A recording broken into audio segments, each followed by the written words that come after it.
وہ دانائے سبل ختم الرسل مولائے کل جس نے غبار راہ کو بخشا فروغ وادی سینا. نگاہ عشق و مستی میں وہی اول وہی آخر وہی قرآن وہی فرقان وہی یاسی وہی طٰہٰ.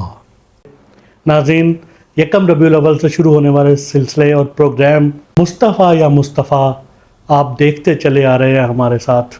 آج کے پروگرام میں ہمارے مہمان، کیا تعارف کرواؤں میں ان کا، کہ جن کی زندگی نعت میں بسر ہوئی، جن کا اوڑھنا بچھونا نعت رہی.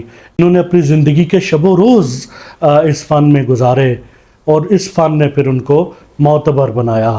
وہ شاعر ہیں، محقق ہیں، تنقید نگار ہیں، اور نعت کے حوالے سے اس وقت جو چند لوگ علمی سطح پر شعور رکھتے ہیں ان میں جناب سید صبیح الدین صبیح رحمانی بہت نمایاں ہیں. کراچی سے خاص طور پر وہ پروگرام مصطفیٰ یا مصطفیٰ کے لیے تشریف لائے. اس پروگرام میں ہم صبیح رحمانی صاحب سے نعت کے موضوع پر بات کریں گے، اس کی تحقیق و تنقید کے حوالے سے، نعت خوانی کے حوالے سے اور مختلف حوالوں سے ان پر بات ہوگی. اور آخر میں کیسے ہو سکتا ہے کہ ہم نعت نہ سنیں ان سے. وہ کراچی سے خاص طور پہ اس پروگرام مصطفیٰ یا مصطفیٰ کے لیے تشریف لائے ہیں. آئیے صبیح رحمانی صاحب سے گفتگو کا آغاز کرتے ہیں. السلام علیکم سر. وعلیکم السلام ورحمۃ اللہ. آپ کو ایک دفعہ پھر ارسلان احمد ارسل آفیشیل یوٹیوب چینل پر ماہ ربیع الاول کے ایک خاص پروگرام مصطفیٰ یا مصطفیٰ میں آپ کو خوش آمدید. جزاک اللہ، بہت عنایت. آپ پھر کراچی سے تشریف لائے ہیں اور اتنا آپ نے وقت نکالا، اتنی محبت آپ کی کہ آپ اس پروگرام میں تشریف لائے ہیں. یہ پروگرامز جو ربیع الاول کے چل رہے ہیں مصطفیٰ یا مصطفیٰ، اس میں آپ آئے ہیں، تو آپ کو میں بہت آپ کا شکر گزار ہوں، آپ کو خوش آمدید کہتا ہوں. آپ نے یاد کیا، میں بھی اس کو اپنے لیے اعزاز سمجھتا ہوں. جو پہلا پروگرام گھر یاد رہے کا تھا اس کو لوگوں نے بہت پسند کیا، حالانکہ اس میں کچھ ایسی باتیں تھیں کہ ہم سمجھتے کہ شاید یہ نہ پسند کی جاتی، لیکن اس کو پازیٹیولی لیا گیا اور اس کا تاثر مثبت کیا لیا جانا چاہیے تھا. اور ویسے بھی اب ہمارا مزاج یہ ہے کہ سچ بولنا بہت اچھی بات ہے، لیکن دوسرا بولے تو اور اچھی بات ہے. تو لوگ یہ چاہتے ہیں کہ سچ تو رہے لیکن وہ دوسرا کوئی بولے.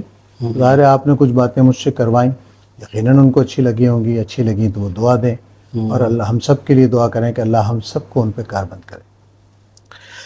صبیح بھائی، کچھ باتیں اس پروگرام میں ہوئیں، کچھ رہ گئیں. ظاہر ہے ایک پروگرام میں ساری باتیں نہیں ہو سکتی تھیں. ہم نے اس کے آغاز میں ہی آپ کے جو نعت کے سفر ہے اس سے شروع کیا.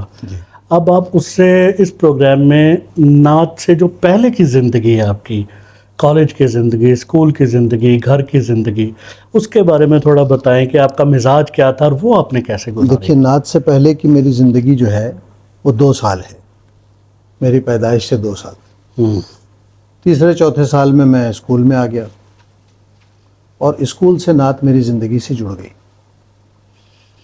تو یہ سمجھ لیجئے کہ نعت کے بغیر میری زندگی کے صرف 3 سال گزرے ہیں. صبیح بھائی، یہ تو ہوتا ہے، لیکن بہرحال اسکول کی ایک لائف ہوتی ہے، کالج کی ایک لائف ہوتی ہے، یونیورسٹی کی، اور وہ ساری زندگی کے ہر دور کا اپنا ایک حسن ہوتا ہے. آپ اس کو نعت کو بیچ میں نہ لاتے تو میں سیدھا موضوع پہ آ جاتا. اس کے بارے میں کچھ بتائیں. بہت اچھی زندگی گزاری میں نے، اور بہت پریشان کن حالات تھے، اس لیے کہ ظاہر ہے ہم 6-7 بہن بھائی تھے اور والد ایک کمانے والے تھے. تو ہم سب ظاہر ہے شروع میں پاکستان بننے کے بعد اسٹیبل ہوتے ہوتے لوگوں کو وقت لگا. تو ظاہر ہے کہ میرے والد بھی 58 میں پاکستان آئے تھے، ان کو یہاں نوکری کرنے میں، اپنا گھر بسانے میں، پھر اولادیں ہونے کے بعد جو مسائل پیش ہوتے ہیں انسان کی زندگی میں، وہ سب تھے. لیکن پھر بھی میں زندگی کے ماحول میں رہ کر گزارنے والا آدمی ہوں شروع سے. جو میسر ہے اس میں خوش رہنا سیکھو. تو میرے دل میں کبھی کوئی طلب ہوئی نہیں، اور آج بھی نہیں ہے. آج جب میں سب کچھ کر سکتا ہوں تب بھی میری زندگی ویسی ہی سادہ ہے. تو میں سمجھتا ہوں زندگی کا اصل گر اللہ رب العزت نے اس زمانے میں شعور کی سطح پہ ہمیں سکھا دیا تھا کہ جو ہے اس میں زندگی کرنا سیکھو تو ہمیشہ خوش رہو، یعنی قناعت پر رہو. تو میں نے اپنی اولاد کو یہ سمجھایا کہ بیٹے زندگی میں قناعت پسند ہو جاؤ، جو ہے اس میں پلان کر لو، اضافی ہے اللہ کی مخلوق کے لیے سوچو. یہ تو ایک ہے پہلو. لیکن میں بچپن سے بہت شرارتی تھا، بہت لڑاکا جھگڑالو، اپنے گروپ میں ہر قسم کے اس مرض میں مبتلا تھا جو مرض بچوں میں اوائل عمری میں ہوتے ہیں، شور ہنگامہ، کھیلنا کودنا، گھر سے غائب ہونا، کتاب لے کے بیٹھ کے نیچے گھس جانا، سارا دن گھر والے آوازیں دے رہے ہیں، مجھے پڑھنے کا شوق تھا۔ احسان دانش کی جہان دانش بڑی ضخیم کتاب ہے، میں نے ایک ہی دن میں کئی گھنٹوں میں نیچے اندھیرے میں پڑھ دی، بیٹھ کے نیچے گرمی، پریشانی، آوازیں آ رہی ہیں باہر سے، والدہ تلاش کروانی ہے میں کہاں گیا، اس سے دہی منگوانا۔ تو اس زندگی کو بھی ہم نے انجوائے کیا۔ جوان ہوئے تو ظاہر ہے کہ ہر آدمی جو اپنی اپنی دلچسپی کی چیزوں سے متاثر ہوتا ہے وہ بھی رہا، لیکن چیزوں کو تہذیب اور دائرے میں رکھا کوشش کی۔ اور ظاہر ہے ہر تخلیقی ذہن رکھنے والا جمال پسند ہوتا ہے، تو معاشرے میں جہاں آپ کو خوبصورتی نظر آتی ہے، چاہے وہ آپ کے اپوزٹ جینڈر میں ہو، فطرت میں ہو، مناظر میں ہو، کہیں بھی ہو، آپ اس سے متاثر ہوتے ہیں۔ تو وہ سب ہم نارمل زندگی گزارتے ہیں، اس کا اعتراف نہیں کرتے، کہتے نہیں، اور بنیادی طور پہ عام انسان کو عام انسان بن کر رہنا چاہیے، ہر دور کا، ہر عمر کا، اسٹیج کا ایک لیکن شائستگی کے ساتھ، بےہودگی سے بچتے ہوئے۔ لیکن انسان کے اندر ہیں بلٹ ان کچھ چیزیں، وہ پسند کرتا ہے چیزوں کو، لوگ اسے پسند کرتے ہیں، سارا اس راستے سے گزر کر لیکن آخر میں یہ سمجھ میں آیا کہ حسن کامل کیا ہے، اور اس حسن میں گم ہو جانے کے بعد پھر کچھ اور نظر نہیں آتا۔ اس منزل تک بھی اللہ رب العزت ہی لاتا ہے، چاہے تو آپ کو راستے میں تھکا کے بٹھا دے، چاہے تو آپ کو منزل تک پہنچا دے، یہ رب کے فضل پر ہے۔ جن کو اللہ رب العزت کسی کام کے لیے منتخب کرتا ہے، اسے راستے کے تمام جھاڑ جھنکار سے بچا کر اس راستے تک پہنچانا اور منزل تک پہنچانا کامیابی کے ساتھ، یہ بھی اللہ کے فضل ہی سے ممکن ہے۔ تو اگر آج ہم کچھ ہیں، ہم سے کچھ ہوا ہے، ہم کچھ کرنے میں کامیاب ہوئے ہیں، تو یہ کامیابی اپنے نقطۂ آغاز سے اپنے نقطۂ انتہا تک رب کا فضل ہے۔ کبھی سینما گئے تھے آپ بہت مرتبہ، فلم دیکھنے؟ بہت مرتبہ۔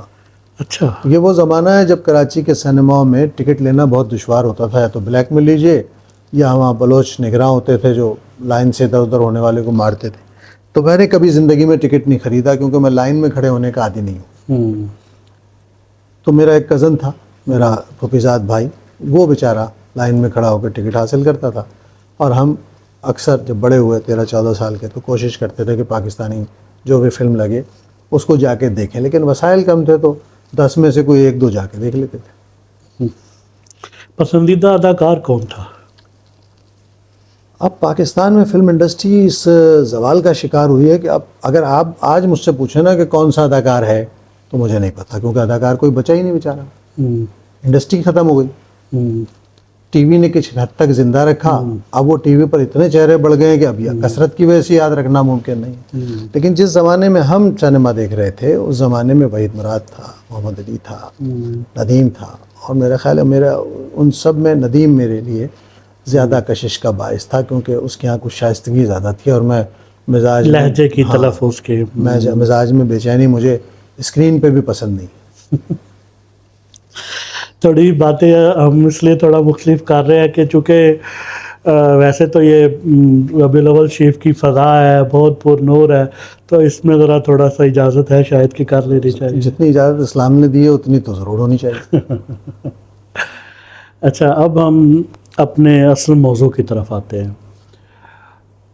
میں نے یہ محسوس کیا جب تھوڑا سا آپ کو ہی دیکھتے ہوئے ہم نے جب تھوڑا سا آئے فیلڈ میں، تو جب میں نے تھوڑا ریسرچ ورک دیکھا کیا ہوا لوگوں کا، مختلف محققین کا، ناقدین کا، تو جو کراچی کے محققین ہیں انہوں نے زیادہ فوکس وہاں کے لوگوں کے جو تخلیقات ہے ان کو سامنے رکھ کے تحقیق، اور محققین کی جو فہرست اور مراتب کی یعنی مرتبے کے لحاظ سے انہوں نے ادھر کی رکھی۔ پنجاب میں جب دیکھنے میں آیا تو انہوں نے ادھر ہی کے لوگوں کو سامنے رکھ کے انہی کو ڈومینیٹ رکھا۔ یعنی میرے خیال میں یہ دیانتداری اس سطح کی سامنے نہیں آئی کہ دونوں صوبوں میں یا 4-5 صوبوں میں جو اب ہو گئے، تو ہاں پورے پاکستان کے نمائندہ لوگوں کو مراتب کے اعتبار سے گنا جائے. یعنی اگر ادھر کے لوگ بات کرتے ہیں تو حفیظ طیب اور یعنی اس طرح مظفر وارثی, ایمن ندیم قاسمی ایسے بات کرتے ہیں. اس فہرست میں کراچی کا کوئی نام نہیں ہوتا, اور کراچی کے لوگ جب مرتب کر رہے ہوتے ہیں تو وہ ساری وہیں کی بات ہو رہی ہوتی ہے, یہاں کا کوئی نام نہیں ہوتا. آپ سمجھتے ہیں یہ بات درست ہے؟ اس پر کوئی شک نہیں کرنا چاہیے, اس لیے کہ بنیادی طور پر ہر آدمی اپنے گرد و پیش سے واقف ہوتا ہے. دیکھیے جس زمانے کی آپ بات کریں اس زمانے میں اب بھی خیر کوئی نعت گو شاعر اگر مجموعہ چھاپے تو بازار میں تو آتا نہیں, اس کے قریب قریب کے دوستوں میں تقسیم ہوتا ہے اور وہ وہیں سے داد حاصل کرتا ہے. تو اس کے تعارف کا دائرہ محدود ہوتا ہے, تا وقت ہے کہ وہ بہت سال لگائے ایک شعبے میں اور اس کے شعر میں اتنی قوت ہو کہ وہ اپنی سرحدیں اپنے شہر کی اپنے ملک کی کراس کر کے باہر بھی پہنچ جائے.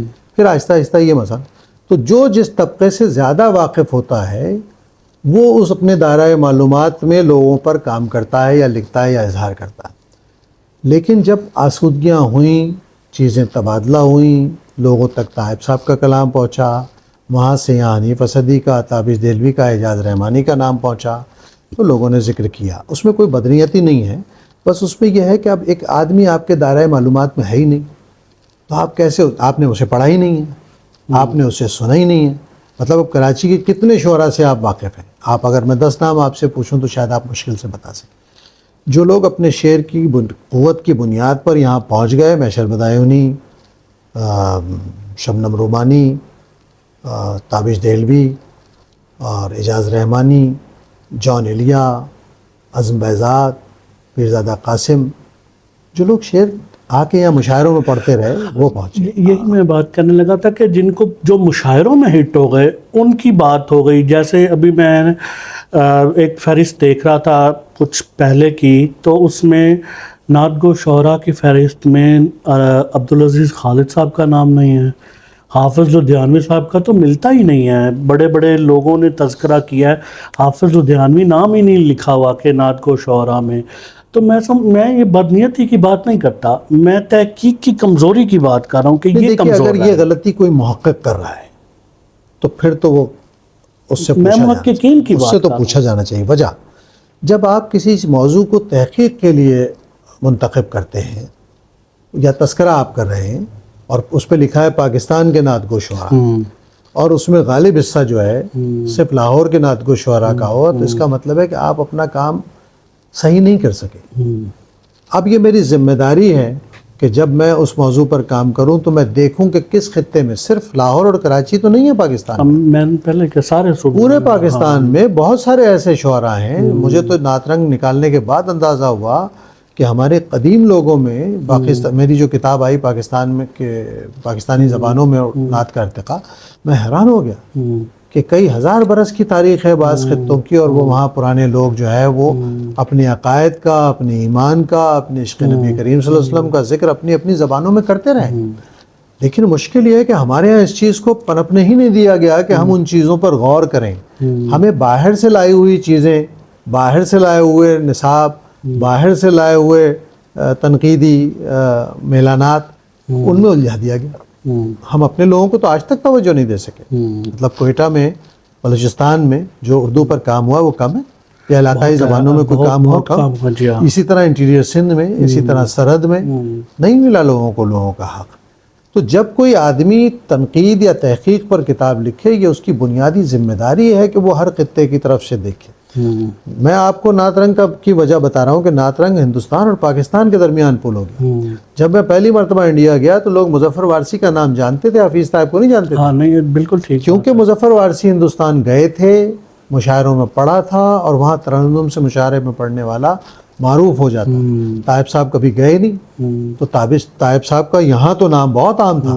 یہ تو اب سوشل میڈیا آ گیا, چیزیں پہنچیں, لوگوں نے تذکرے دیکھے, تنقیدی کتابیں دیکھیں, تو انہیں اندازہ ہوا کہ طیب صاحب بھی ایک حیثیت کے مالک. تو یہ چیزیں جو آدمی کام کر رہا ہے اس کی ذمہ داری ہے کہ اس کو حق ادا کرنا چاہیے کام کا.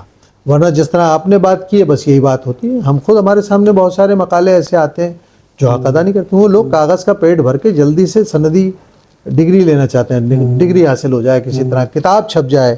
پچھلے دنوں ایک نوجوان نے مجھے ایک کتاب بھیجی ایک بہت اہم موضوع پر, تو میں نے کہا اس میں بیٹا سب کچھ جمع کر دیا ہے لیکن اس میں آپ کی رائے تو کہیں نہیں ہے. وہ محنتی نوجوان تھا, اس نے کہا ٹھیک ہے سر میں دوبارہ اس کو دیکھ کے بھیجتا ہوں. اور ماشاءاللہ اب اس نے دوبارہ شکل بھیجی اس کی. میرا جی چاہا کہ اس پہ کچھ لکھوں. ہمارا بھی فرض ہے کہ ہم اگر کوئی کتاب ایسی ہمارے پاس آتی ہے اور اس میں کوئی کمی ہے تو ہم مصنف کو بتائیں, محقق کو بتائیں. لیکن مشکل یہ کہ ہم میں سے بھی کتنے لوگ یہ جانتے ہیں. ہمیں فرصت ہی نہیں ہے ان موضوعات پر سوچنے کی, کیونکہ ہمارے اطراف میں اتنی یلغار ہے معلومات کی اور اتنے یلغار ہے روز نئی خبروں کی کہ ہم اسی میں گم ہو جاتے ہیں. شاعری جو ہے وہ پچھلے عرصے میں قیام پاکستان کے بعد سے 2000 تک جو ہوئی ہے وہ پھر بھی اتنی منظر عام پہ نہیں آئی جتنی نعت خانوں کی آواز اور نعت خوانی زیادہ لوگوں کی منظر عام پہ آئی ہے. نعت خوانی تو ظاہر ہے کہ ایک ذریعہ ہے نا. نعت خواں ملک کے خطے خطے میں جاتا ہے, جگہ جگہ جاتا ہے. وہ جو کلام پڑھتا ہے وہ معروف ہو جاتا ہے, یہی یا جس شاعر کا پڑھتا ہے وہ سامنے آ جاتا ہے, اس سے لوگ دوسرے کلام لینے لگتے ہیں. اور یہی ادب میں بھی حال تھا. ہمارے عہد کے بڑے بڑے اکابر شعراء نے اپنے کلام کو لکھنے کے فوراً ہی ساتھ کسی بڑے گانے والے کو دے دیا. میں نے بعض گلوکاراؤں کے ایسے انٹرویو دیے ہیں جنہوں نے اپنے عہد کے بہت بڑے شاعر کا نام لیا کہ انہوں نے مجھے جیسے ایک غزل لکھی یا 2 غزلیں لکھی تو مجھے کہا کہ یہ میں تمہارے لیے بھیج رہا ہوں. فیض صاحب, فراز اور یہ سارے لوگ, کیونکہ سب کو پتہ ہے کہ جو چیز عوام تک پہنچنی ہے وہ گلوکار کے یا کسی بھی آواز والے کے ذریعے پہنچنی ہے. آواز میڈیم ہے نا, وہ وہاں پہنچے گی. اچھا گانے والا اسے گا دے گا, وہ سینکڑوں لاکھوں میں پہنچ جائے گی. تو اسی لیے ہمارے شعراء نے, اور خاص طور پہ نعت میں ان شعراء نے جنہوں نے نعت گوئی کو بہت مشکل نہیں کیا, اس کے ادبی سطح کو بہت بلندی تک نہیں لے گئے, لیکن بہت عوام سے مکالمے والی فضا رکھی. عام آدمی جس کلام کو سمجھ سکے وہ زیادہ مقبول ہوئے نعت خواں. اور آج بھی یہ دیکھ لیں کہ میں جب پڑھنے بیٹھتا ہوں تو مجھ سے بہت پیار سے آ کے لے کے کہتے ہیں کہ ذرا آسان والی نعتیں پڑھیے گا. تو مجھے پتہ ہے کہ ان کی سطح بہت بلند نہیں ہے اور یہ مجبور ہیں بیچارے سننے پہ. تو اس کے لیے درمیان کی بھی ایک فضا رکھنی چاہیے. پڑھنے والے کو یہ بھی بہت زیادہ نہیں کرنا چاہیے کہ نہیں جی میں تو یہی پڑھوں گا, لیکن اس کی سطح اتنی بھی نہ گرا دیں کہ آپ کا تشخص مجروح ہو. نہیں, میرا تشخص تو گیا ایک طرف, نعت کا تشخص اور نعت کا ادب نہ مجروح ہو جائے. ہمارا کیا تشخص ہے؟ اصل میں تو ہم نعت کی حفاظت اور حرمت پر کی پہرداری پر مامور ہے نا. ہم اس سطح تک نیچے نہ جائیں کہ کوشش کریں کہ گریجولی, اب جہاں میں 4 نعتیں آسان پڑھتا ہوں کسی کی دلجوئی کے لیے, وہاں 2 مشکل ڈال دیتا ہوں, وہ لوگ سن لیتے ہیں اسی ٹرانس میں, اور اس طرح وہ آشنا ہو گئے ہیں. میری ایک پڑھی ہوئی نعت ہے قمر وارسی کی, اب کہاں جاؤں تڑپتے دل کی یہ خواہش نکال, اے مدینے کی زمین میری بھی گنجائش. عام طور پر نعت خواں ایسی نعتوں کا انتخاب نہیں کرتے, میں نے تو بہت سارا مشکل کلام ڈال دیا. اسی طرح منظور الکونین شاہ صاحب اور ہر ذمہ دار نعت خواں نے اپنے اپنے عہد میں کچھ کلام ایسے ڈالے ہیں جس میں وہ سمجھتے تھے کہ یہ کلام عوام میں جانا چاہیے. پھر ریڈیو پر ہمارے یہاں جو لوگوں سے پڑھوایا گیا وہ اساتذہ نے منتخب کیا, امیر مینائی کا, محسن کا اور دیگر اساتذہ کا, حافظ مظہر الدین کا بہت پڑھا گیا, پیر نصیر صاحب کا پڑھا گیا. تو وہ کلام ایسے تھے کہ جو عوام تک پہنچے اور اس کی تاثیر آج بھی قائم. علامہ اقبال کی جو نعتیہ فضا ہے شاعری میں, اس کو کس نظر سے دیکھتے ہیں؟ علامہ اقبال نے تو کلام لکھا ہی نعت لکھنے کے لیے. میں تو ان پر ایک کتاب مرتب کی ہے میں نے, اقبال کا نعتیہ کلام. تو میں یہ سمجھتا ہوں کہ اقبال کی شاعری میں اگر کوئی روح ہے تو وہ روح نعت ہے, اس لیے کہ عشق مصطفی صلی اللہ علیہ وسلم کے اظہاری کو تو نعت کہتے ہیں ہم زبان و بیان میں. تو اقبال کا تو سارا کلام اگر آپ مجموعی سطح پر دیکھیں گے اس کی ڈائمنشن وہ نہیں ہے جو روایتی ہیں. وہ روایتی فضا سے باہر نعت کی ایک بڑی وسیع اور عریض فضا قائم کرتے دکھاتے ہیں, جس میں امت کے مسائل بھی ہیں, جس میں استغاثہ بھی ہے, جس میں نبی کریم صلی اللہ علیہ وسلم کے سامنے حشر میں پیش ہونے کی شرمندگی بھی ہے, جس میں اللہ سے یہ دعا بھی ہے کہ اگر میرا حساب کتاب لے تو حضور علیہ السلام کے سامنے مت لے. یہ احساس پورے کلام میں ملتا ہے اور سارا کلام اقبال کا نعتیہ دائرے میں ہے, اور اسی کی وجہ سے اقبال کا کلام زندہ ہے, اقبال کا نام زندہ رہے گا, اقبال کا دوام زندہ رہے گا. کسی مقرر کی, عالم کی, وہ صحیح شعر پڑھے یا غلط پڑھے, لیکن اقبال کا شعر لازم ہے اس کے لیے. دیکھیے ایک وقت میں اقبال کے عہد میں علماء اقبال سے بہت برگشتہ تھے اور بہت عجب قسم کے القاب و آداب سے نوازتے تھے, لیکن آج کسی عالم کا بیان اقبال کے کلام کے حوالے کے بغیر نہیں ہوتا. یعنی اقبال کے فکر پر اعتراض کرنے والے بھی اقبال کے اشعار پڑھ کے ہی اپنے کلام کو زینت دیتے ہیں، اپنے بیان کو زینت دیتے ہیں. یہ اقبال کا فیض ہے. آپ نے ایک دفعہ سید منظور الکونین صاحب سے کہا تھا، میں گواہ ہوں اس بات کا، کہ آپ نعت خوانی کا نصاب مرتب کریں. آپ کر سکتے ہیں اس دور میں، لیکن ان کی علالت کی وجہ سے یا مصروفیات کی وجہ سے وہ ایسا کام نہیں کر پائے، اور اب میرے خیال میں یہ کام آپ ہی کر سکتے ہیں. آپ اس بارے میں کیا رائے رکھتے ہیں؟ اصل میں دیکھیے، ان کا ایک ہوتا یہ ہے کہ بعض نعت خواں استادی کے درجے پر فائز ہو جاتے ہیں، اور وہ صرف درجے پر فائز نہیں تھے، بلکہ انہوں نے نعت خوانی میں استادی اور شاگردی کے انسٹیٹیوشن کو بنا کر دکھایا، اور اس کا فیض یہ ہوا کہ آج بہت سارے لوگ ان کے انداز میں ان کی پڑھت سے متاثر ہو کر اپنی پڑھت کو اسی معیار تک لے جانے کی کوشش کرتے ہیں. بالکل ینگ پیدا ہونے والے ابھی نئے بچے بھی. تو اس کا مطلب ہے کہ اسکول ڈیولپ ہو گیا. یہ کام وہ کر سکتے تھے، اس لیے کہ اگر کوئی ماہر فن کوئی نصاب مرتب کرتا ہے تو اس کو یہ کہنے کی ضرورت نہیں ہوتی کہ بھئی یہ اب ایک معیار قائم ہو گیا ہے. میرے یہ کہنے میں اور ان کے کہنے میں زمین آسمان کا فرق ہے. میں کبھی کسی استادی شاگردی کے انسٹیٹیوٹ سے وابستہ نہیں رہا. میری پڑھت میرے اپنے ذاتی آہنگ پر انحصار کرتی ہے. اس کو موسیقی کے اصولوں سے کوئی علاقہ نہیں ہے، کوئی رغبت نہیں ہے. اسے اپنے ذاتی آہنگ سے مطلب ہے جو فطری ہے. میں سمجھتا ہوں کہ کان کو یہ چیز بھلی لگ رہی ہے، یہ ادائی اس طرح بھلی لگ رہی ہے، یہ میرا مزاج ہے. ضروری نہیں کہ دوسرے کو پسند ہو. تو میرا پسند کرنے والا بھی ایک مخصوص طبقہ ہے. یہ کام کسی ایسے آدمی کو کرنا چاہیے جو صنعت کا درجہ رکھتا ہو اس شعبے میں. نہیں، زبیب کر سکتا ہے، شاہ صاحب کا بیٹا کر سکتا ہے، اور دوسرے نعت خوان اس کے لیے ایک بورڈ بنا لیا جائے. کچھ کام یہ کریں، کچھ سوالات ہم مرتب کرتے ہیں، کچھ کے جواب یہ دیں، اس پہ فنی طور پر رائے یہ دیں، کچھ چیزوں پر ہم دیتے ہیں. کیونکہ یاد رکھیے کہ نعت خوانی میں سب سے زیادہ مقبول سادہ پڑھنے والے لوگ ہیں. یعنی اگر آپ پورا نعت خوانی کا دور دیکھیں گے تو پنجاب میں ایک اسکول رہا ہے گائکی کے ساتھ جڑنے والوں کا، لیکن اس کی تاثیر کتنی ہے. کیونکہ جب سب ایک چیز کو کاپی کرنے لگ جاتے ہیں تو کوئی انفرادیت ظاہر نہیں ہوتی، اور جب انفرادیت ظاہر نہ ہو تو ایک طرح سے پڑھنے والے بہت اچھے لوگ بھی دب کے رہ جاتے ہیں کسی بڑی آواز کے نیچے. کراچی کا اور ملک کے دیگر حصوں کا اعزاز یہ رہا کہ ان کا برا سے برا پڑھنے والا بھی اگر آپ کسی طرح طے کر لیں گے یار یہ کیا پڑھنے والا ہے، لیکن وہ اپنی انفرادیت کی وجہ سے اوپر آ گیا. اس کے ہاں کچھ تھا الگ جو لوگوں کے دل میں گھر کر گیا. اور جو بہت اچھا پڑھنے والے تھے وہ تو تھے. آپ دیکھیں کہ بہت سارے لوگ سر کے اعتبار سے کہیں بھی نہیں کھڑے ہو سکتے، لیکن اللہ نے انہیں نوازا کیونکہ ان کے پاس درد تھا، ان کے پاس گداز تھا، ان کے پاس نعت کا کیف تھا جو اندر لے جاتا ہے. اسی طرح بہت ساری مترنم آوازیں آئیں، بہت موسیقی کے سجی ہوئی، لیکن انہوں نے کومل کام کر کے دکھایا. بہت لوگوں نے ہائی ٹون میں پڑھا، پہاڑی آوازیں تھیں. ہر آواز کا اپنا ٹیکسچر ہے. اس میں ہر آدمی جب اپنی انفرادیت ظاہر کرتا ہے نا اس میں کوئی آ کے تو نمایاں ہو جاتا ہے. کامیابی کس چیز کا نام ہے؟ ہزاروں آوازیں ہیں، اس میں آپ کوئی ایسی چیز اپنی لائیں کہ لوگ کہیں کہ ہاں یار یہ کوئی آپ نعت خواں سامنے نہ ہو، کوئی آواز آئے آپ اس کو پہچان لیں.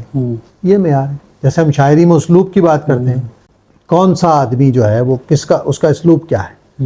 تو اس طرح نعت خوانی میں بھی آواز اسلوب ہے اظہار کا. جس کی جیسی آواز ہوگی وہ اپنی شناخت قائم کرنے میں کامیاب ہو گیا تو اس نے نقش قائم کر دیا. اب ہیں کچھ کلام جو اس کی اس انفرادی آواز میں عوام کے ذہنوں کا حصہ بن گئے، عوام نے اسے قبول کر لیا. تو نعت خواں اگر 4 کلام بھی ایسے دے دیں نا زندگی میں، اور ایک بھی دے دیں تو ساری زندگی لوگ اس سے وہی نعت سنتے ہیں. ہم دنیا میں کہیں چلے جائیں، کتنا ہی نیا کلام تیار کر لیں، ہم سے جب ہم بیٹھیں گے یا کوئی بھی نعت خواں بیٹھے گا لوگ اس سے اس کا ماسٹر پیس سنیں گے اور خوش ہوں گے. 50 مرتبہ سننا پڑا، 50 مرتبہ سنیں گے. تو یہ ہے وہ قبولیت جو کسی انفرادی پڑھنے والے کو حاصل ہو جائے تو وہ اس کی معراج ہوتی ہے. آپ نے ایک غالباً کسی انٹرویو میں یا کسی پروگرام میں کسی نے آپ سے سوال کیا تو کہ آپ دف سے نعت پڑھنے کو کیسا سمجھتے ہیں، تو آپ نے اس پر پسندیدگی کا اظہار کیا. میرے خیال میں مجھے تھوڑا وہ سن کے نا تعجب ہوا کہ آپ کے اس جواب سے میں ایکسپیکٹ نہیں کر رہا جی تھا، جی ٹھیک. لیکن آپ نے اس کو پازیٹیولی بات کی نا کہ یہ ٹھیک ہے.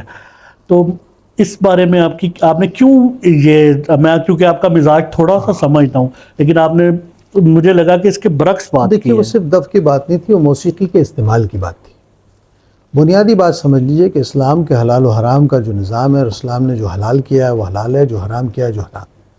جہاں اختلاف رائے ہے جن مسائل میں، خود محدثین میں اختلاف رائے ہے، کیونکہ آپ تعریف ہی نہیں کر پاتے موسیقی کی. موسیقی ہے کیا؟ قرآن کے لیے تو ہے اچھی آواز والے سے سنو، تو اس اچھی آواز والے کے پاس کیا ہے؟ کیا ہے اس کی آواز؟ آپ کوئی معیار قائم کریں گے نا. کوئی نغمہ ہے صوتی، کوئی آہنگ ہے جو دل و دماغ کو متاثر کر رہا ہے، تو وہ کسی ضابطے میں ہوگا، کسی ردم پر ہوگا. یہی چیز گلے کی اگر کسی ساز سے نمایاں ہو رہی ہے اور اس میں کوئی بےہودگی نہیں ہے، تو اس کو صوفیاء نے جو خود عالم بھی تھے اگر رائج کیا اپنے وقت میں، اجازت دی اس کو. تو آپ بتائیے کہ جس چیز میں خود محدثین کا اور علماء کا اختلاف رائے موجود ہو، تو اس کو کہیں کہیں شائستگی سے استعمال کر لینے میں کوئی برائی نہیں ہے. میں نے اس وجہ سے 2 کلام دف پر ریکارڈ کرائے، حالانکہ میں دف پر نہ پڑھنے کی مجھے حاجت ہے، نہ میرا سننے والا مجھے دف کے ساتھ سننا چاہتا ہوگا. لیکن بعض چیزیں عام آدمی کو یہ سمجھانے کے لیے ضروری ہیں کہ ہر چیز کو برا مت سمجھو. جیسے بعض مسالک کے لوگ ہر چیز کو بدعت قرار دے دیتے ہیں بغیر سمجھے ہوئے، اسی طرح ہمارے ہاں یہ انفسائز بھی بہت برا ہے. یا تو آپ پہلے تعریف کیجئے، مزامیر کی تعریف کیجئے. کون سی چیز مزامیر میں شامل ہے، کون سی چیز موسیقی میں شامل ہے؟ آپ جھرنے کے آہنگ کو اور اس کے صوتی اثر کو کیسے موسیقی سے دور کریں گے؟ آپ قرآن کی جو آیات پڑھی جاتی ہیں، وہ خالد محمود صاحب ایک دن میرے پاس آئے میرے بچپن میں، اور ظاہر ہے کہ وہ میری نمایاں ہونے کا تھوڑا سا وقت تھا، تو وہ محبت سے آئے میرے پاس. انہوں نے قرآن حکیم کے آیات کو جب مجھے تلاوت کر کے دکھایا اور بتایا بعد میں کہ دیکھو یہ مختلف راگوں میں پیش کیا گیا ہے. اس کا مطلب ہے کہ راگ تو ظاہر موسیقی کے اظہار کا نام ہے نا. تو اگر ہم قرآن کے لحن کو بھی ادھر رکھ کر دیکھتے ہیں اور اس سے قرآن خوبصورت پڑھا جاتا ہے، تو پھر کیا مسئلہ؟ ہمیں صرف جس چیز سے بچایا گیا ہے وہ بےہودگی، اشتعال، ایسا کیف جو آپ کو مدہوش کر دے اور آپ شائستگی سے دور ہو جائیں، آپ ادب سے دور ہو جائیں، آپ کے اندر اشتعال پیدا ہو اور آپ اس اشتعال میں کچھ اور افعال کی طرف جا سکیں. جو چیز بہت پاکیزہ ہے. میں ایک واقعہ اکثر اور سناتا ہوں، یہاں پھر سنا دیتا ہوں. ایک دن الحاج خورشید احمد صاحب میرے پاس مسجد نبوی سے میں نکلا اور وہ مسجد نبوی شریف میں آ رہے تھے. ان کی آنکھوں میں آنسو تھے. تو خورشید نے مجھے دیکھا تو کہا، یار اللہ کا شکر ہے اس وقت آپ مل گئے، خیریت ہے؟ کہنے لگے اب یہ بات میں کس سے کروں، ڈرتا ہوں کرتے ہوئے. آپ مل گئے اس لیے کر رہا ہوں. میں نے کہا جی پوچھ. یار میں زندگی بھر نعتیں پڑھی، ہزاروں نعتیں میرے حافظے میں ہیں، ڈائری میں ہیں، لیکن جب میں مدینہ طیبہ آتا ہوں تو میرے منہ سے ایک گانا ادا ہوتا ہے بے ساختہ، کچھ اور نکلتا ہی نہیں. میں نے کہا وہ کیا ہے؟ تو انہوں نے کہا تم جگ جگ جیو مہاراج، ہم تیری نگریا میں آئے. میں نے کہا خورشید صاحب جو چیز بے ساختگی سے آپ کے اندر سے باہر آ رہی ہے اور اظہار کر رہی ہے اپنی عقیدت کا، اس مقام پر آپ اس کیفیت کو حضوری کی کیفیت میں لے جا کے دیں. آپ کو کون سا لفظ، صوفیاء نے جب شعر کہے اللہ اور رسول کے لیے تو انہوں نے ایک پردہ رکھا، ایک عورت کا پردہ، ایک عورت کی زبان سے کلام کیا، جس کے ہاں خود سپردگی ہے، جس کے ہاں نیاز مندی ہے، جس کے ہاں چرن چھونے کی خواہش ہے، جس کے ہاں خدمت کا جذبہ ہے. کیونکہ صوفیاء بھی ڈائریکٹ بات نہیں کرتے تھے. یہ پردہ کیا تھا؟ ایک محسوس چیز کو، جس کو آپ محسوس کر سکتے ہیں دوسرے آدمی کو طرف سے، ان محسوسات کو اللہ رسول کی بارگاہ میں عاجزی اور نیازمندی کے طور پر پیش کرنا. تو بہت سارے پردے ہیں آرٹ کے، اسے سمجھنے کی ضرورت ہے.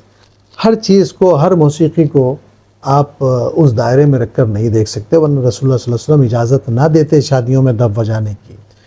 لوگوں کو یہ حکم نہ دیتے کہ جس خطے میں جاؤ وہاں کی تہذیب روایات کو اگر وہ شریعت سے متصادم نہیں ہیں تو اسے ختم کرنے کی ضرورت نہیں ہے. وہ ان کے لیے برسوں کے ان کی روایات ہیں، ان کے خون میں سرائیت کی ہوئی ہیں، ان کی روٹس میں ہیں. اسے تباہ مت کرنا، اس سے منع مت کرنا. آپ آپ ایک سطح پہ ہے، آپ کا ایک علمی مزاج ہے، آپ کا ایک ذوق ہے. ہم جب کوئی اس طرح کی راہ کسی عام آدمی کے لیے ہموار کرنا چاہتے ہیں تو وہ بیلنس نہیں رکھ پاتا، اسے پتہ نہیں ہے کہ میں نے اس سے کتنا استفادہ کرنا اور کتنا نہیں کرنا. بالکل ٹھیک ہے. وہ کیا کرے اس بارے میں؟ وہ پہلے اس کا نقصان ہوا ہے. نہیں ہوا ہے، میں خود دیکھتا ہوں سامنے. مجھے یہ بات نہیں کہ میں سب کے لیے کہہ رہا ہوں، لیکن جس طرح صوفیہ نے اپنے لوگوں کی تربیت کی، آپ دیکھیں قوالوں کی تربیت کون کرتا تھا؟ خود صاحب سجادہ. تو آپ اس انسٹیٹیوٹ کو چلنے دیں گے تو چھننی سے چھنے گے. آپ کسی چیز پر اس خوف سے کہ کل اس سے یہ فتنہ پیدا ہو جائے گا، ایک حلال چیز کو بھی حرام کہہ کے بالکل بند کر دیں گے تو مسائل پیدا ہوں. آپ شعور پیدا کیجئے نا کہ بھئی یہ کیا ہے. ہمارے بزرگوں نے، اس کا مطلب یہ ہے کہ ہمارے اکابرین بزرگوں نے، صوفیہ نے جو کچھ اعمال کیے ہیں وہ سب کسی درجے میں آگے تھے حرام کے. یہ خود ایک بہت بڑی ڈیبیٹ ہے، چاہتا ہے کہ اس پر بات ہونی چاہیے اور علماء کو بھی سوچنا چاہیے، کیونکہ اگر یہی بات ہے تو پھر گفتار کی بہت سارے مسائل ہیں. آپ کا انداز تخاطب جو بنیاد ہے آپ کے اظہار کی، اس کو بھی آلودہ نہیں ہونا چاہیے. بہت سارے پہلو ایسے ہیں. آپ کی نیت اچھی ہے، آپ اچھی بات کہہ رہے ہیں، اچھی طرح کہیے. آپ لوگوں سے یہ ڈیبیٹ کیجئے کہ دیکھو اس میں یہ مسئلہ ہے، لیکن کسی مسئلے کے درپیش ہونے کے خطرے سے پہلے آپ اس مسئلے کو روک دیں گے تو مسائل پیدا ہوں. پروگرام کا نام مصطفیٰ یا مصطفیٰ ہے اور ربیع الاول شریف کی یہ فضائل ہے. اس وقت نبی کریم صلی اللہ علیہ وسلم کی جو امت ہے، ہم لوگ ہیں، اس وقت مسائل کا شکار ہے، مصائب ہیں بہت زیادہ، معاشی، معاشرتی، اقتصادی، سیاسی، ہر طرح کے زوال کا شکار ہے. ہم ان فضاؤں میں اور ان لمحوں میں یہ بات کرتے ہیں کہ ہم کس طرح ان چیزوں سے باہر نکل سکتے ہیں. ہم صرف سیاستدان کو دیکھنا چاہیے، ہمیں کیا کرنا چاہیے اور کیسے اس ساری فضا کو دیکھنا چاہیے؟ دیکھیے رسول اللہ صلی اللہ علیہ وسلم کا فرمان ہے کہ امت ایک جسم کی مانند ہے. اس کے کسی ایک عضو کو تکلیف ہوگی تو پورا جسم دکھے گا. کیا ہم عملی طور پر اس کی شکل ہیں، عملی طور پر اس کی تصویر ہیں؟ دنیا کے کسی خطے میں مسلمانوں پر کوئی ظلم ہو رہا ہے، ہمیں اس سے کوئی غرض ہے؟ ہمارے اپنے سامنے، اپنے اطراف میں ہمارے مسلمان بھائی بھوک، افلاس، پیاس، اخلاقی انحطاط، ہزارہ مسائل سے گزر رہے ہیں. کیا ہم ان کا خیال رکھتے ہیں، یا ہم صرف میلاد کی محافل میں سجاوٹ اور کھانا اور محافل اس کو کر رہے ہیں؟ کیوں؟ کیا رسول اللہ کی امت حضور علیہ السلام کے میلاد کے موقع پر زخمی امت جو ہے اس کے زخموں پر مرہم نہیں رکھ سکتی؟ آپ کسی ہاسپٹل میں نہیں جا سکتے ایک وفد لے کر اور لفافے بنا کر، کچھ پیسے رکھ کر، کچھ پھول لے کر کہ یہ نبی کریم صلی اللہ علیہ وسلم کے عید کا گفٹ ہے، میلاد النبی کا، انہی کی طرف سے آیا. کس نے روکا آپ؟ لیکن ہمارا نفس رکاوٹ بنتا ہے. ہم اپنے پیسے کو، اپنی صلاحیتوں کو، اپنی توانائی کو ان کاموں میں صرف کرنا چاہتے ہیں جن سے ہمیں فائدہ ہو رہا ہے، اور ہم چاہتے یہ ہیں کہ ہمارے میلاد کو قبول کیا جائے. یاد رکھیے کہ جب تک رسول اللہ صلی اللہ علیہ وسلم کی امت بھوکی ہے، جب تک رسول اللہ صلی اللہ علیہ وسلم کی امت مسائل کا شکار ہے، اس کی بیٹیوں کے سر پہ چادر نہیں ہے، اس وقت تک سب سے پہلا سوال آپ سے یہ ہوگا کہ تیرے دوسرے مسلمان بھائی کے پاس یہ تکلیف تھی تو انہیں اپنے مال میں سے اثار کر کے اسے کیوں نہیں دیا؟ میلاد اس طرح منائیے. میلاد ایک رسم نہیں ہے، میلاد حضور علیہ السلام کے آنے کی خوشی ہے. تو حضور علیہ السلام کے آنے کا مقصد یہ تھا کہ امت ایک جسم واحد کی طرح ہو جائے. ہم بنیادی طور پر وہ پیغام تو دے ہی نہیں رہے جو دینا ہے. ہم ایسے مباحث چھیڑ کے بیٹھے ہیں اس میں جس کے لیے آج کے ذہن ہمارے تیار ہی نہیں. ہم وہ باتیں کر رہے ہیں جو فروعات میں شامل ہیں. ہم رسول اللہ صلی اللہ علیہ وسلم کی سیرت سے ڈائریکٹ کیوں نہیں فائدہ اٹھا رہے؟ کیسے ہوگا یہ کام؟ کون کرے گا؟ کون کہے گا یہ بات؟ کروڑوں اربوں روپے خرچ کرتے ہیں صرف میلاد میں نہیں، اور اوورآل دنیا بھر کی تقاریب. کیا یہ تقاریب بھی ضروری ہیں؟ اس سے نبی کریم صلی اللہ علیہ وسلم کا عشق ہوتا ہے. لیکن کیا ہر محفل میں ہم یہ طے کر سکتے ہیں کہ ہم محفل میلاد بھی کریں گے اور اس میں 5-7 لوگوں کے ساتھ کوئی ایسا خیر کا کام بھی کریں گے، حضور کی خوشنودی حاصل کرنے کے لیے، اللہ رب العزت کو منانے کے لیے کہ ہم نے یہ حقیقی خوشی حاصل کی تیری مخلوق کی خدمت کر کے. آپ اپنے اس بجٹ کو تھوڑا کم کر کے، 2-3 آدمی کم کر کے 2-4 لوگوں کو اس میں ایڈجسٹ کر دیجئے، ان کی اس میں خدمت کیجئے، تب آپ اس درد سے نکلیں گے. ورنہ یہ درد صرف زبانوں پہ رہے گا، اس کا معاشرے پہ کوئی امپیکٹ نہیں ہوگا. یہی وجہ ہے کہ پاکستانی معاشرے میں تبلیغی جماعتیں بھی ہیں، درس سے حدیث اور درس قرآن بھی ہے، مختلف سلاسل کا ذکر و اذکار بھی ہے، دوسرے ساری مذہبی تقاریب بھی ہیں، لیکن اس کے باوجود بھی ایک بہت متشدد، بے رحم اور خود غرض معاشرہ ہے. کیوں؟ کتنی چیریٹی کرتے ہیں ہم رمضان میں، اس کے باوجود ہمارے دل سخت ہیں. ہم مسکراتے بھی نہیں کسی کے لیے، ہم نے 1 منٹ میں نفرت میں اس کو زندگی سے خارج کر دیتے ہیں. پھر یہ کیا، کون سے کام کر رہے ہیں ہم، اور کیا کر رہے ہیں، اور اس کے کیسے ہم حقدار ہوں گے کہ ہم اللہ اور اس کے حبیب کی بارگاہ میں خیر کی امید رکھیں. طائب صاحب کا ایک شعر یاد آیا مجھے کہ جا بسیں ان کے شہر میں طائب، یہ سکون کی ہے آخری صورت. تو پھر بعض لوگوں کو آخر یہی صورت نظر آتی ہے کہ وہی چلے جائے تو بہتر ہے. اور اس میں بھی دیکھیے ان کے شہر میں جا بسنے کا معاملہ یہ ہے کہ انہوں نے جو ایک حصار امت کے گرد کھینچ دی نا، حضور علیہ الصلوۃ والسلام کا ہر شہر حضور کا شہر بن جائے گا اگر لوگ حضور کی سیرت پر عمل کرنا شروع کریں. یہ صرف مدینہ طیبہ کا مسئلہ نہیں ہے، وہ تو ہے ہی دارالامان، لیکن اس دارالامان کو وسعت دینی ہے. سب مدینے میں جا کے آباد نہیں ہو سکتے، اس دارالامان کو وسعت دیجئے، اپنے اپنے شہر کو اپنا اپنا مدینہ بنائیے حضور کی سیرت پر چل کے. اصل بات تو یہ ہے، یہ شعور عام کیجئے، اپنے دل کو مدینہ بنائیے کہ جب امت میں کوئی یتیم نظر آ، کیسے کیسے انعامات ہیں اللہ نے. جس نے کسی یتیم کے سر پہ ہاتھ رکھا اس کے لیے یہ فضیلتیں، جس نے کسی بیوہ سے شادی کی، جس نے کسی خیر کا معاملہ کیا. ہمارے اطراف میں کتنے لوگ ہیں جو ہماری توجہ کے مستحق ہیں. یہ کتنی خوبصورت بات آپ نے کی، اور ان سب باتوں میں ہمارے پیغمبر کی سیرت ہی ہمارے سامنے کہ انہوں نے عین شباب میں ایک ایسی یعنی عمر کی ایک جو حضرت خدیجہ سے نکاح کیا، پہلا بیوہ تھی، آپ یتیم پیدا ہوئے، یعنی پہلے آپ کو ان مصائب سے بظاہر دنیاوی طور پہ گزارا گیا اور پھر اس کا اعلان کیا گیا. یہ بھی مشیت کا ایک فیصلہ. اور حضور علیہ الصلوۃ والسلام نے جتنی شادیاں کی ہیں وہ اسلام کی وسعت اور اسلام کی دعوت کو عام کرنے کے لیے کی ہیں. اس میں مختلف قبائل کے لوگ تھے. عربوں میں قبائل کا ایک نظام ہے جو بہت یہ اپنا ہو جاتا ہے، یہ ہمارا داماد ہے، اس سے ہمارا تعلق ہے، اس سے ہماری رشتہ داری. قبائل کو قریب کرنے کے لیے کی. اور آپ دیکھ لیں اس میں بیشتر جو ہے عمر میں بڑی ہیں یا ہم عمر ہیں. ایک آدھ حضور کی زوجائیں چھوٹی ہیں، باقی تو سب عمردار تھیں. اور جس خاتون سے انہوں نے اس وقت شادی کی، اس خاتون نے بھی اپنا رشتہ خود بھیجا تھا. حضرت خدیجہ الکبریٰ نے اپنا رشتہ خود بھیجا تھا، ان کے اوصاف سن کر.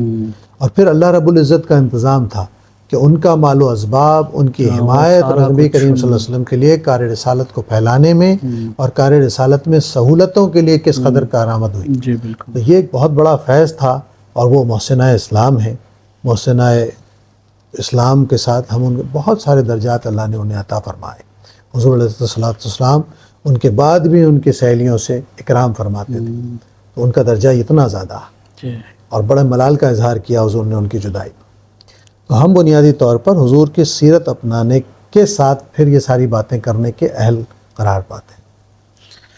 سبھی بھائی اتنی باتیں ہیں، اور جس طرح ہم پچھلے پروگرام میں بھی آخر میں آ کے یہی کہنے پہ ہوئے کہ اتنے پروگرام میں اتنی باتیں نہیں کی جاتی، اتنے موضوعات ہیں، لیکن آخر میں آپ سے یہ ہے کہ آپ میلاد کے موضوع پہ کوئی 2 شعر پڑھ دیں تو اس کے ساتھ ہم پروگرام، کیونکہ اگر آپ آئیں اور آپ سے نعت نہ سنی جائے تو یہ بھی ایک میلاد کے موضوع پہ کوئی نعت. ٹھیک ہے. برس رہا ہے کرم کا ساون، حضور آئے، حضور آئے، برس رہا ہے کرم کا ساون، حضور آئے، حضور آئے، برس رہا ہے کرم کا ساون، حضور آئے، حضور آئے، ہیں اجلے اجلے گلوں کے دامن، حضور آئے، حضور آئے،